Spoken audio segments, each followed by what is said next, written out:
Como les decía al comienzo, para el Senado y para mí como su presidente es un verdadero honor haber sido anfitriones de este bello, justo y emotivo acto. Por tanto, mis palabras para concluir no pueden ser sino palabras inspiradas en la emoción y en el respeto para la memoria de las víctimas. Y si me permiten, desde esa emoción, debo darles las gracias a quienes me han precedido. Sus palabras, acunadas por tan hermosas composiciones nacidas en medio de la barbarie, son el más sentido homenaje a los millones de personas que honramos en el día de hoy. Dejo, por tanto, solo dos reflexiones personales. La primera que quiero compartir con ustedes trata sobre el deber de la memoria. Tengo la convicción de que la historia, escrita así, con mayúsculas, nos concierne a todos. Y, en consecuencia, también la memoria. Pero no como un tributo al pasado, sino como un deber y un compromiso de nuestras democracias en el presente.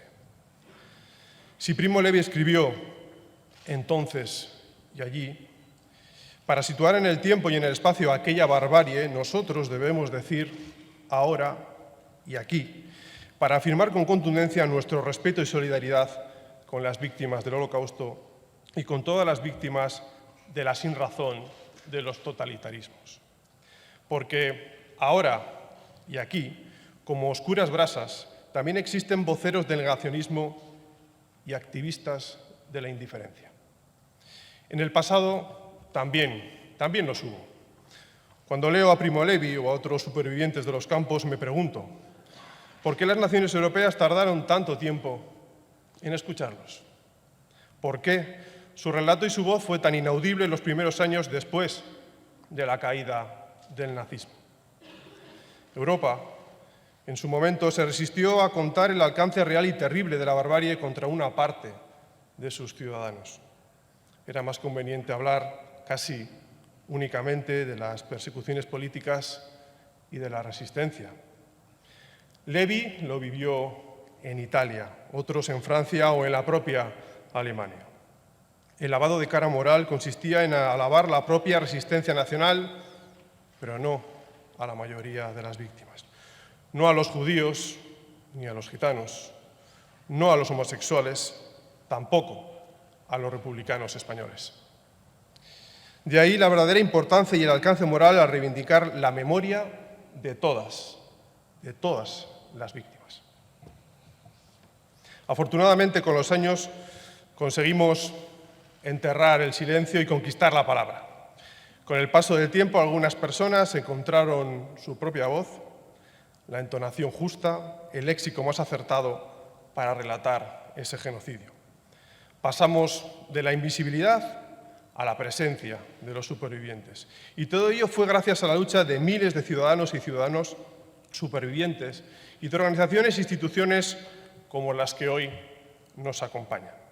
En ese sentido, creo que ahora y aquí es justo darles las gracias de corazón.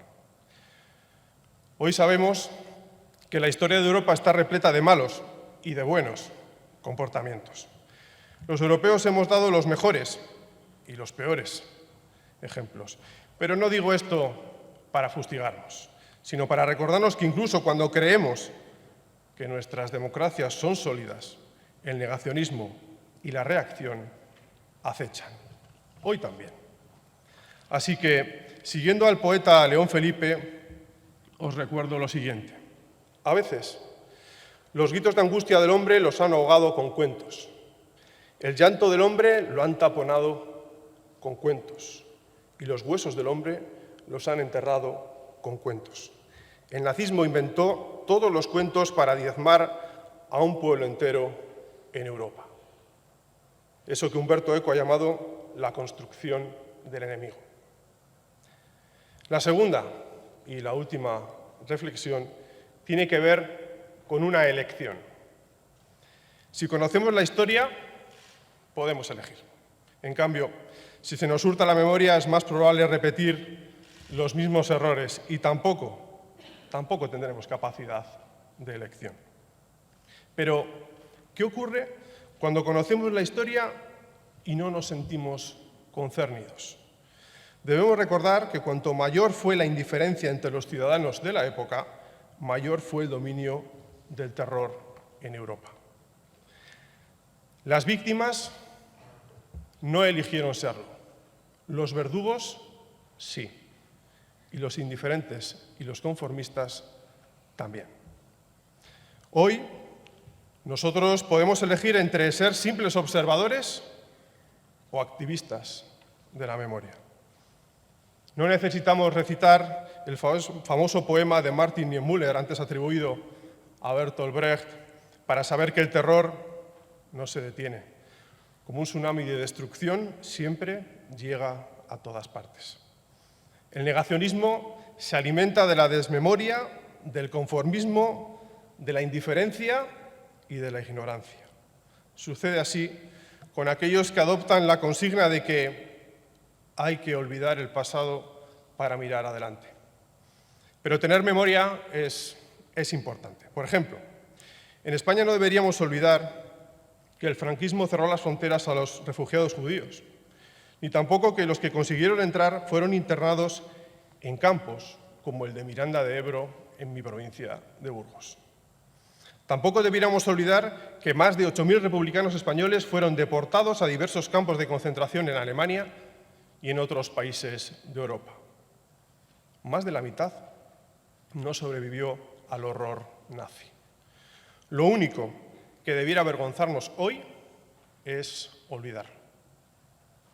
Nosotros no podemos sufrir el dolor y el terror de las víctimas en los campos de exterminio, pero podemos compartirlo como memoria colectiva de la humanidad.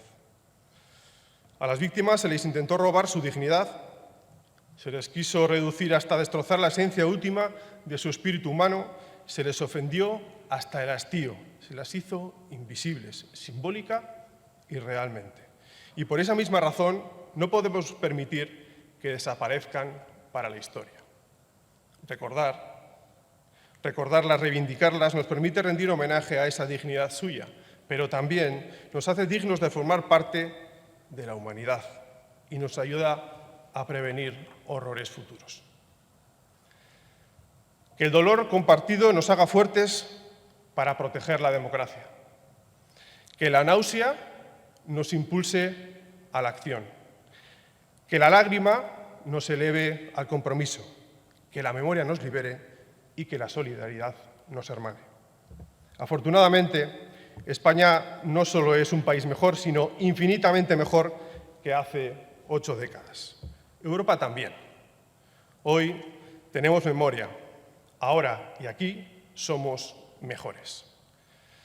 Viktor Frankl, ese hombre que fue mucho más que un superviviente, rememora cómo en los campos, en medio del sufrimiento más horrendo, un hombre enterrado en el barro, pero fijando su mirada en la puesta del sol, fue capaz de pronunciar un «qué bello podría ser el mundo».